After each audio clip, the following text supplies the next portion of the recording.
இப்போது புதிய அறிமுகம் ஆச்சி ஹோட்டல் சாம்பார் 50 கிராம் ரூபாய் 20 மட்டுமே. மதுரை மாவட்டம் சோழவந்தான் அருகே மன்னாடிமங்கலம் பேங்க் ஆஃப் பரோடா வங்கி கிளையில் அடகு வைக்கப்பட்டிருந்த 70 சவர நகைகள் மாயமானது தொடர்பாக வங்கியின் துணை மேலாளரை கைது செய்து போலீசார் விசாரித்து வருகிறார்கள். இதுகுறித்த விவரங்களுக்காக இணைகிறார் செய்தியாளர் குமார். வணக்கம். முதற்கட்ட விசாரணையில என்ன விவரங்கள் தெரிய வந்திருக்கிறது? கூடுதல் விவரங்களை வழங்கலாம்.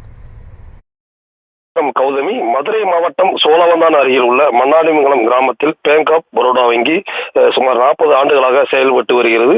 இந்த வங்கி கிளையில் துணை மேலாளராக பணியாற்றி ஒருவர் மதுரை ஆணையூர் பகுதியைச் சேர்ந்த கணேசன் என்பவர் வங்கியில் பணிபுரிந்து வருகிறார். இந்த நிலையில் வங்கியின் மேலாளர் அறிவுறுத்தின்படி வங்கியில் ஆய்வு மேற்கொண்ட போது அந்த ஆய்வின் போது 9 வாடிக்கையாளர்களின் சுமார் 70 சவரன் நகை அடகு வைத்த நிலையில் அடகு வைப்பதற்கான வருகை பதிவேட்டில் பதிவு செய்த நிலையில் லாக்கரில் நகை காணாமல் போனதை தெரிய வந்தது.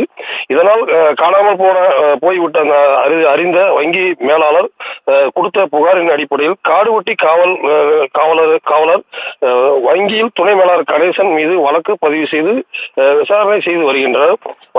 வங்கியில் கடனுக்காக அடகு வைத்த அந்த வாடிக்கையாளர்களின் 70 சவரன் நகை வங்கியில் லாக்கரில் காணாமல் போனது வழக்கில் துணை மேலாளர் கணேசன் தற்போது கைதாகி இருப்பதால் அந்த பகுதியில் பெரும் அச்சத்தையும் பரபரப்பும் ஏற்படுத்தி உள்ளது. கௌதமி, விவரங்களுக்கு நன்றி குமார். இப்போது புதிய அறிமுகம் ஆச்சி ஹோட்டல் சாம்பார் 50 கிராம் ரூபாய் 20 மட்டுமே.